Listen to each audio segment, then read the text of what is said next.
बिस्मिल्लाहिर्रहमानिर्रहीम। रब्बि इश्रह ली सदरी व यस्सिर ली अमरी वाहलुल उक़दतम मिन लिसानी व यफ़क़हू क़ौली। अस्सलामु अलैकुम डियर स्टूडेंट्स, मैं हूं हैदर फैज़ान और आप देख रहे हैं हमारा YouTube channel Smart Studies Academy. Dear students, जैसा कि आप जानते हैं कि first year mathematics National Book Foundation पर हमारी लेक्चर सीरीज़ जारी है और आज उसी लेक्चर सीरीज़ में हम चैप्टर नंबर 3 को स्टार्ट करने जा रहे हैं, जिसका नाम है वेक्टर्स। इससे पहले हम चैप्टर 1 और चैप्टर 2 को डिटेल में डिस्कस कर चुके हैं। आप उसके लेक्चर हमारी यूट्यूब चैनल में प्लेलिस्ट में मौजूद हैं, देख सकते हैं। तो चलिए स्टार्ट करते हैं टर्मिनोलॉजीज़ को और देन फिर हम एक्सरसाइज 3.1 पे जाएंगे। तो स्टूडेंट्स स्टार्ट करते हैं वेक्टर्स को। पहला टॉपिक है स्टूडेंट्स हमारा स्केलर, कि स्केलर क्या होते हैं। देखें, हमारी डेली लाइफ में बहुत सारी ऐसी चीज़ें हैं जिनका सिमत के साथ या डायरेक्शन के साथ कोई ताल्लुक़ नहीं होता, लेकिन वो अपने आप में एक वर्थ रखती हैं, एक वैल्यू रखती हैं, उनको हम स्केलर कहते हैं। A physical quantity which has only the magnitude regardless the direction is called the scalar quantity. For example time, value and mass etcetera.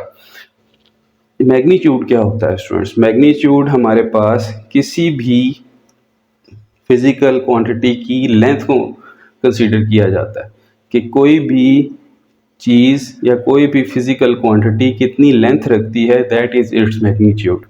ठीक है, तो ऐसी क्वांटिटीज़ जिनकी सिर्फ हमारे पास लेंथ मेजरमेंट हो सके, उनकी डायरेक्शन के साथ हमारा कोई ताल्लुक़ ना हो या वो डायरेक्शन पोजेस ही ना करती हों, ऐसी क्वांटिटीज़ को हम स्केलर क्वांटिटीज़ कहते हैं। इसके बरक्स हमारे पास ऐसी क्वांटिटीज़ जो कि बैक वक्त एक ही वक्त में डायरेक्शन भी पोजेस करें और कुछ ना कुछ लेंथ की फॉर्म में कोई स्केलर वैल्यू भी रखती हों, ऐसी क्वांटिटीज़ को हम वेक्टर क्वांटिटीज़ कहते हैं। फॉर एग्जांपल, हमारे पास जब बात आती है डिस्टेंस की, तो डिस्टेंस की जब हम बात करते हैं तो हम किसी डायरेक्शन का जिक्र नहीं कर रहे होते। ठीक है, वहाँ पे सिर्फ हमें डिस्टेंस की एक वैल्यू गिवन होती है, लाइक 65 किलोमीटर, 49 किलोमीटर, तो हम सिर्फ उसको एक स्केलर वैल्यू कंसीडर करते हैं। लेकिन वही डिस्टेंस जब हम कहते हैं कि दो पॉइंट्स के दरमियान शॉर्टेस्ट डिस्टेंस है, ठीक है, point A to point B, तो फिर अब हमने उस डिस्टेंस की मैग्नीट्यूड या उसकी लेंथ के साथ साथ उसकी डायरेक्शन भी स्पेसिफाई कर दी है। तो अब वो क्वांटिटी स्केलर से निकल के वेक्टर की क्वांटिटी में चेंज हो गई है। इसी तरह जब हम बात करते हैं स्पीड की, तो स्पीड के वक्त हम सिर्फ उसकी एक मैग्नीट्यूड, एक स्केलर वैल्यू को डिस्कस कर रहे होते हैं, लाइक 80 किलोमीटर्स पर आवर। लेकिन जब उसी स्पीड को हम वेलोसिटी की टर्मिनोलॉजी में चेंज कर देंगे, तो फिर अब हमने एक डायरेक्शन वाली स्पीड की बात की है, तो दैट मीन्स कि अब हम वेक्टर क्वांटिटी की बात कर रहे हैं।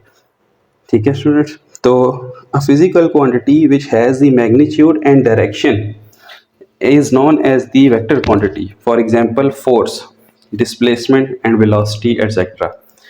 इसी तरह स्टूडेंट्स, अब वेक्टर क्या है? वेक्टर की ज्योमेट्रिकल प्रेजेंटेशन क्या है? Geometrically a vector is represented by a line segment. Vector एक लाइन सेगमेंट है, लेकिन जब हम लाइन लगाते हैं पेज के ऊपर, तो हमारा ताल्लुक सिर्फ इस लाइन की इस फॉर्म के साथ होता है। For example, this is a line segment. लेकिन अगर इसी लाइन सेगमेंट में मैं एक साइड को एरो हेडेड कर दूं, अब ये एरो हेडेड शो कर रहा है कि इस लाइन सेगमेंट की डायरेक्शन राइट साइड पे है, so this line segment is convert into the vector form. So a vector is geometrically represented by a line segment with a arrow headed at one end. In figure, ये मैंने आपके सामने एक figure students plane में draw की है। वैसे तो ये एक लाइन सेगमेंट है, लेकिन इसका एरो हेडेड होना इसको वेक्टर में चेंज कर रहा है। सो इसकी जो एरो हेडेड है उसको हम हेड कहेंगे, और जहाँ से ये ओरिजिनेट हो रहा है that is the tail of the vector. Notations क्या हैं स्टूडेंट्स इसकी? एक वेक्टर जो है वो यूजुअली स्मॉल अल्फ़ाबेट से ज़ाहिर किया जाता है, यानी हम इसे छोटी ABC से ज़ाहिर करते हैं, और उसमें भी अगर हम उन ABC वर्ड्स को बोल्ड कर दें, थोड़ा सा बोल्ड करके लिखें, तो ये भी उनकी वेक्टर्स की एक प्रेजेंटेशन है।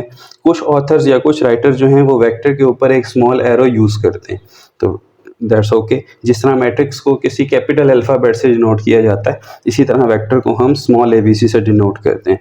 कुछ राइटर्स या ऑथर जो हैं वो अल्फ़ाबेट्स के नीचे लाइन लगाते हैं, सो ये भी वेक्टर की एक नोटेशन है। ठीक है स्टूडेंट्स, एंड रिटन एज। अब एक वेक्टर जो है वो कितनी तरह से लिखा जा सकता है, वेक्टर को लिखने के डिफरेंट तरीके हैं स्टूडेंट्स। जब आप लीनियर अलजेब्रा पढ़ेंगे हायर क्लासेस में तो फिर आपके पास मोस्टली ये वाली नोटेशन यूज़ होगी, and this notation is called the component form. ठीक है, जिसमें v1 v2 v2 v3 up to so on vn, so this is the component form. इसी तरह अगर आपके पास इस तरह से लिखा हुआ है एक्स आई प्लस वाई जे प्लस जेड के, सो this is called the linear combination of basis. ठीक है, तो बेसिस का कंसेप्ट इंशाल्लाह आप हायर क्लासेस में पढ़ेंगे, इसको भी हम डिस्कस नहीं करते। तो बस आपने ये याद रखना है कि if we write our vector in the direction form then it is called the linear combination of basis. So x i y j and z k is the direction of a components. I is the x direction, y is the j direction and k is the z direction. इसी तरह students जैसे हमने complex number को polar form में लिखा था, z is equals to E rays to the power iota theta, r into e power iota theta या r cis theta की फॉर्म में, तो यहाँ पर भी वेक्टर को आप पोलर फॉर्म में लिख सकते हैं और उसकी पोलर फॉर्म है r थीटा एंड फाई। सो ये भी हायर क्लासेस का क्वेश्चन है, इसको भी अभी हम डिस्कस नहीं करेंगे, लेकिन आपके नॉलेज में इजाफे के लिए मैंने इसको यहाँ पे बता दिया है। लेकिन यूजुअली जो आपकी बुक में यूज़ हुई नोटेशंस हैं वो ये हैं या इस तरह से हैं और ये भी हैं। ठीक है students, so this is the component form, this is the linear combination form and this is the order pair form, you may से दिस। सो ये था स्टूडेंट्स हमारे पास स्केलर, वेक्टर, ज्योमेट्रिकल प्रेजेंटेशन और नोटेशन का टॉपिक। अब चलते हैं कुछ इसकी फंडामेंटल डेफिनेशंस की तरफ। फंडामेंटल डेफिनेशंस पे जाने से पहले स्टूडेंट्स हम डायमेंशन ऑफ वेक्टर का जिक्र ज़रूर करेंगे। डायमेंशन ऑफ वेक्टर से क्या मुराद है? देखें, डायमेंशन हम डेली लाइफ में भी वर्ड सिम्थ के लिए यूज़ करते हैं, ठीक है, या वर्थ के लिए भी यूज़ कर सकते हैं। अतराफ, इसको अगर मैं उर्दू में प्रोनाउंस करूँ तो usually vectors dimension is the number of elements in the vector. एक वेक्टर के अंदर, एक वेक्टर फॉर्म के अंदर जितने उसके कंपोनेंट्स की तादाद है, इट मीन्स कि उतनी ही उसकी डायमेंशन है। एक इंसानी आँख जो है वो मोस्टली 3 डायमेंशन तक विजुलाइज कर सकती है, लेकिन 4 डायमेंशन 5 डायमेंशन को हम सिर्फ आइडियोलॉजिकली सोच सकते हैं, लेकिन उसे हम नेकेड आइज से देख नहीं सकते। तो डायमेंशन ऑफ वेक्टर से मुराद यहाँ पे usually a vectors dimension is the number of elements in the vector. For example, if your vector is equals to 1 and 2, now your vector has the 2 components only, then this is the 2-dimensional vector. If your vector has the 3 components, then it will be the 3-dimensional. And similarly, if your vector has the n number of elements, then it is the n-dimensional vectors. So आपकी book में mostly जो है वो 3 dimension तक use हुआ हुआ है। तो देखें, अगर आपके पास एक्स आई प्लस वाई जे है तो इट मीन्स आप सिर्फ एक्स और वाई डायरेक्शन को डील कर रहे हैं, जेड को डील नहीं कर रहे। और इसी तरह जब आपके पास एक्स वाई जेड तीनों आ जाएंगे तो आप कहेंगे कि दिस इज़ दी 3-डायमेंशनल वेक्टर। तो डायमेंशन का आपको पता होना चाहिए, क्योंकि हायर क्लासेस में यही चीज़ें रिपीट होती हैं, तो उस वक्त फिर हमें आइडिया नहीं होता कि हम पढ़ के नहीं आए हुए। इसी तरह आप स्टूडेंट्स कुछ हैं इसकी फंडामेंटल डेफिनेशंस। फंडामेंटल का मतलब होता है बुनियादी, जिस पे आपकी बुनियाद खड़ी है।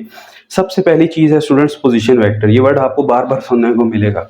देखें, जैसा कि हम जब भी कार्टेशियन प्लेन में, एक्स वाई प्लेन में किसी भी नंबर को प्लॉट करते हैं तो ओरिजिन से उसका डिस्टेंस कंसीडर करते हैं। या जैसे जब हमने कम्प्लेक्स नंबर हम पढ़ रहे थे तो हमने z का एक मैग्नीट्यूड लिया था, जिसको हमने कहा था कि this is the distance of z from origin. ठीक है, तो जो लाइन बनी थी उसको हमने मैग्नीट्यूड या r का नाम दिया था। बिल्कुल इसी तरह जब हमारे पास कोई एक पॉइंट जैसे 1 और 2 है, उसको जब हम प्लॉट करते हैं तो उस 1 और 2 को अगर हम 0 से ओरिजिनेट करें तो that is called the position vector of that point. So इसी तरह ये देखें, if the position vector a is considered from the origin, such vector is called the position vector of a। If o be the initial point and a be the terminal point, then the position vector. अच्छा, यहाँ पे मैंने p dot v का word use किया है, तो p dot v को आपने पोजीशन वेक्टर ही कंसीडर करना है हमेशा। Then a is equals to o a। ठीक है, तो यहाँ से स्टूडेंट्स देखें, ये आपके पास ए कोई पॉइंट था जिसको आपने प्लॉट किया और वो यहाँ पे आता है, तो मैंने ओ को उस ए से मिलाया, तो जो मेरे पास लाइन सेगमेंट बननी है that is the position vector, और इसको फिर हमने स्मॉल वेक्टर से डिनोट किया है। नेक्स्ट है स्टूडेंट्स हमारे पास magnitude of vector. Magnitude of vector को हम पहले भी डिस्कस कर चुके हैं। Magnitude means length of a vector. So length of a vector is called the magnitude of a vector and is denoted by this। जैसे कि हम लास्ट टाइम कंजुगेट उसमें कम्प्लेक्स नंबर में भी करके आए हुए थे, वही वाला फार्मूला यहाँ पे भी यूज़ हो रहा है कि वहाँ पे भी हमने कम्प्लेक्स नंबर के ही कंपोनेंट्स का स्केयर लेके उनको रूट में लिखा था, तो यहाँ पे भी वही फार्मूला है हमारे पास। ये मैंने एक 2 डायमेंशनल का फार्मूला लिखा है। अगर आपके पास 2 डायमेंशनल वेक्टर है जिसमें सिर्फ x और y कंपोनेंट है या i और j कंपोनेंट है, तो उनके कोफिशिएंट्स का स्केयर लेंगे और रूट के साथ, तो this is the magnitude of that vector. और अगर आपके पास 3 कंपोनेंट्स वाला वेक्टर है, 3 डायमेंशनल वेक्टर है, तो फिर x y z भी आएगा। सो मैग्नीट्यूड या लेंथ का कॉन्सेप्ट जब आप हायर क्लासेस में जाएंगे up to so on n vectors के लिए जब हम n लेंथ निकालेंगे, that is x square plus y square या x1 square y1 square up to so on xn square, तो that will be the norm of a vector. यही length का word जो है वो स्टूडेंट्स नॉर्म के साथ चेंज हो जाएगा, NORM। ठीक है, तो ये भी आपने याद रखना है। इसी तरह नेक्स्ट है स्टूडेंट्स इक्वल वेक्टर्स। मैं लिंक करने की कोशिश कर रहा हूँ क्योंकि देखिए ये सारा अलजेब्रा वर्क है और अलजेब्रा वर्क में मोस्टली हर चीज़ एक दूसरे के साथ रिलेट करती है।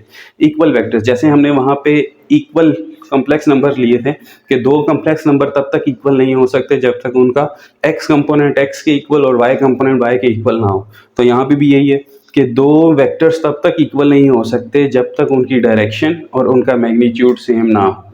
ठीक है, और उनके कंपोनेंट्स भी सेम होने चाहिए।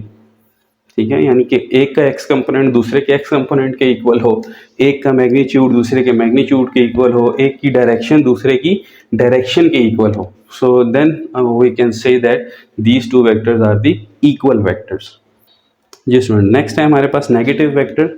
नेगेटिव वेक्टर में जैसे मैट्रिक्स के अंदर हम किसी भी मैट्रिक्स का साइन चेंज करते हैं, जैसे नेगेटिव मैट्रिक्स ले लेते थे, इसी तरह यहाँ पर हम किसी भी वेक्टर की डायरेक्शन चेंज कर देने से उसका नेगेटिव वेक्टर ले लेंगे।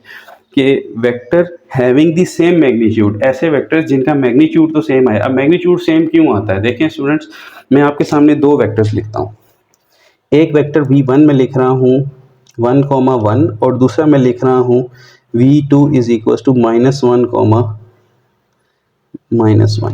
ठीक है, अब दोनों वेक्टर्स देखें, अगर मैं v2 में से कॉमन लेना चाहूँ तो मैं माइनस कॉमन ले सकता हूँ।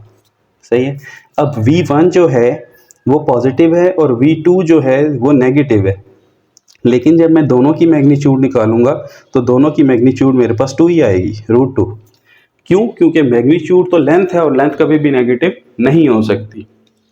तो ऐसे वेक्टर्स जिनकी लेंथ सेम हो, ठीक है, लेकिन दोनों एक दूसरे के एंटी पैरेलल हो, लाइक एक की डायरेक्शन अगर यूं है तो दूसरे की डायरेक्शन यूं होनी चाहिए।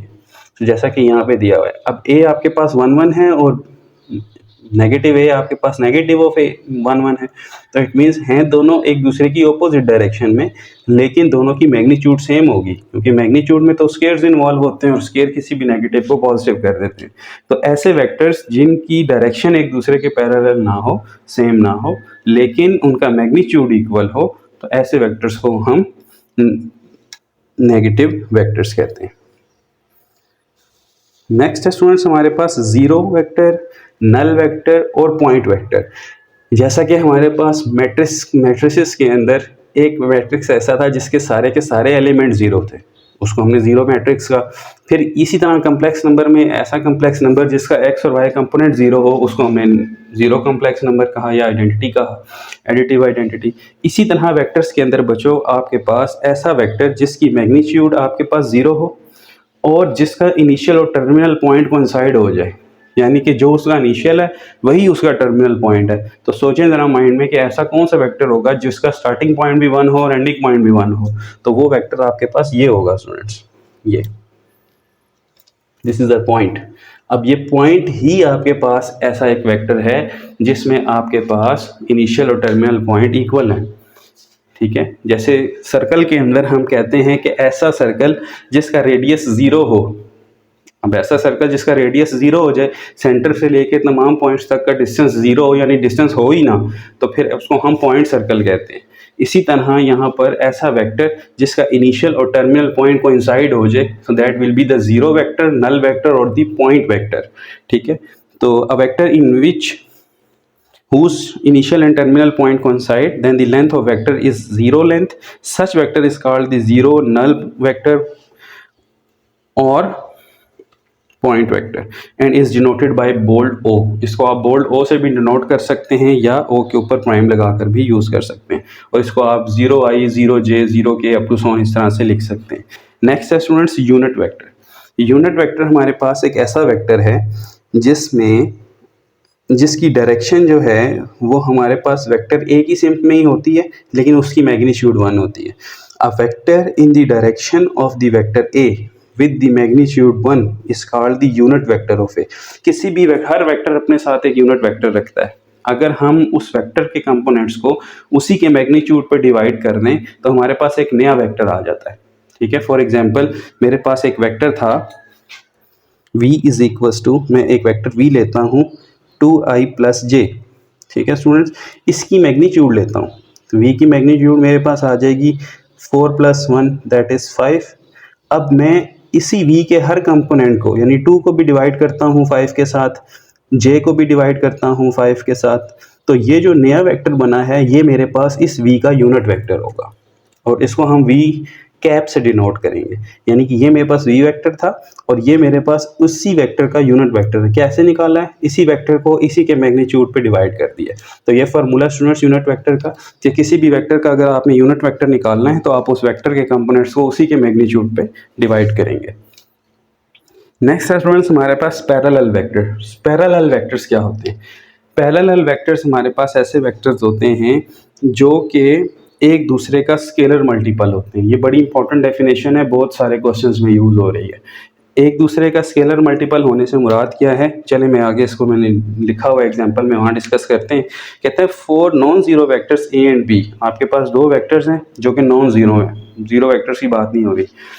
To be a parallel one vector must be the scalar multiple of the other, कि दो वेक्टर्स एक दूसरे के पैरेलल तब कहलाएंगे जब वो एक दूसरे का स्केलर मल्टीपल होंगे। ठीक है, यानी कि एक वेक्टर आपके पास है, दूसरे को आप किसी भी नंबर से मल्टीप्लाई करें तो वो फर्स्ट के इक्वल आ जाए। ठीक है, तो आप कहेंगे कि ये दोनों वेक्टर्स जो हैं वो एक दूसरे के स्केलर मल्टीपल में लिखे हुए हैं, तो that's why these are the parallel vectors.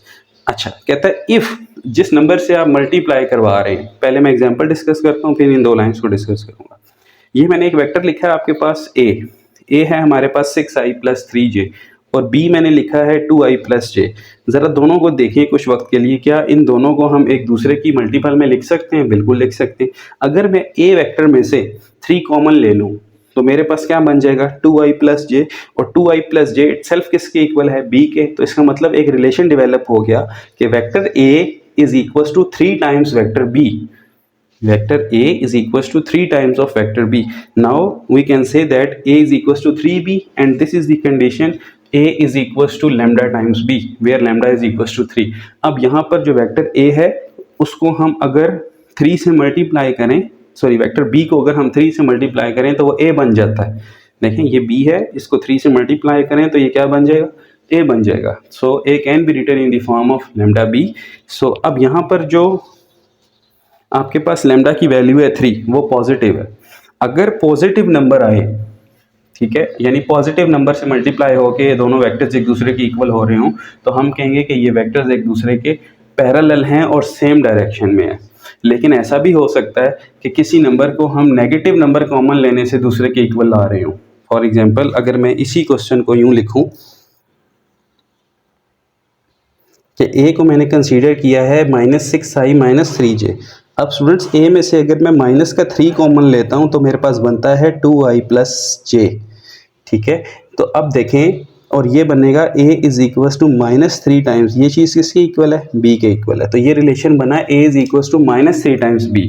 अब पैरेलल की कंडीशन तो फुलफिल हो रही है कि एक वेक्टर जो है दूसरे के स्केलर मल्टीपल में लिखा हुआ है, लेकिन वो स्केलर खुद एक नेगेटिव स्केलर है। तो इस सूरत में ये दोनों वेक्टर्स पैरेलल होंगे लेकिन इनकी डायरेक्शन एक दूसरे के ऑपोजिट होगी। These are the anti parallel. ठीक है, एंटी डायरेक्शन होगी इनकी। तो ये था स्टूडेंट्स पैरेलल का कॉन्सेप्ट कि जहाँ भी आपके पास पैरेलल आएगा आपने एक वेक्टर को दूसरे के स्केलर मल्टीपल की फॉर्म में लिखना है। उम्मीद है आपको ये पॉइंट समझ आ गया होगा, बाकी इंशाल्लाह क्वेश्चन में इसको डिस्कस करेंगे। नेक्स्ट स्टूडेंट्स मैंने कोशिश की है कि मैं वो सारी कंडीशंस जो क्वेश्चंस में यूज़ हो रही हैं वो पहले ही आपके साथ डिस्कस करूं ताकि क्वेश्चन करते वक्त आपको आइडिया हो कि हमने इस क्वेश्चन को इस टेक्निक से हल करना है। पहली कंडीशन है हमारे पास condition for the vectors to make a right angle triangle. एक वेक्टर जो है वो बेसिकली एक साइड होती है हमारे पास, ठीक है, और इसी तरह के 3 वेक्टर्स मिलके 3 साइड्स बनेगी और वो 3 साइड्स एक ट्रायंगल बनाएंगी।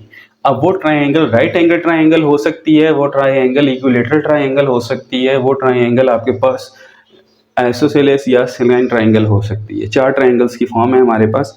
तो ऐसी क्या कंडीशन होगी कि हमारे पास अगर 3 वेक्टर्स दे दिए जाएं और ये कहा जाए कि ये तीनों वेक्टर्स किसी ट्राइंगल के साइड्स हैं, ठीक है, किसी ट्राइंगल की साइड्स की बात कर रहा हूँ, तो बताएं कि ये तीनों वेक्टर्स फिर कौन सी ट्राइंगल बनाते हैं। तो राइट एंगल ट्राइंगल बनाने के लिए इफ़ ए बी एंड सी, अभी वर्टिसेस की बात नहीं कर रहा हूँ स्टूडेंट्स, वर्टिसेस का जिक्र इंशाल्लाह क्वेश्चन में करेंगे, अभी यहाँ मैं एग्जैक्ट साइड्स की ही डिस्कशन कर रहा हूँ। If A B C are the vectors represents the sides of the right angle triangle, right angle triangle.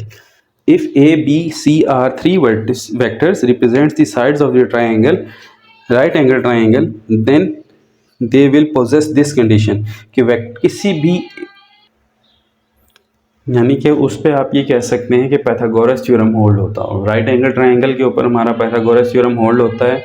और पाइथागोरस थ्योरम क्या है कि कोई सी दो साइड्स की लेंथ का स्क्वायर थर्ड लेंथ के स्क्वायर के इक्वल होता है, ठीक है। सो यहाँ पे देखें हमने क्या किया है कि कोई से दो, ज़रूरी नहीं है कि a square plus b square equal to c square हो सकता है कि आपने जो हाइपोटेन्यूज कंसीडर किया हुआ उसको आपने बी वेक्टर कहा होगा, तो then it will be A square plus C square equal to B square, यानी कि कोई सी दो साइड्स के स्क्वायर का सम थर्ड साइड के स्क्वायर के इक्वल होगा। और यहाँ पर जो लेंथ है वो मैग्नीट्यूड कंसीडर की जा रही है। आप जैसे कंपोनेंट्स के अंदर या ऑर्डर पेयर फॉर्म के अंदर डिस्टेंस फार्मूला लेके ये कंडीशन प्रूफ करते थे क्लास 9th में 9.3 के अंदर, तो अब आपने यहाँ पर मैग्नीट्यूड लेना है। और मैग्नीट्यूड का फार्मूला आपको याद है कि पीछे हमने डिस्कस किया हुआ है, वेक्टर की मैग्नीट्यूड कैसे लेते हैं। तो 3 मैग्नीट्यूड्स निकालनी है आपने, और उन 3 मैग्नीट्यूड में से 2 मैग्नीट्यूड्स का जो स्केयर का सम है वो थर्ड मैग्नीट्यूड के स्केयर के इक्वल होना चाहिए। अगर ये कंडीशन फुलफिल करता है कोई वेक्टर्स 3 वेक्टर्स, तो वो फिर राइट एंगल ट्राइंगल की साइड्स होंगी।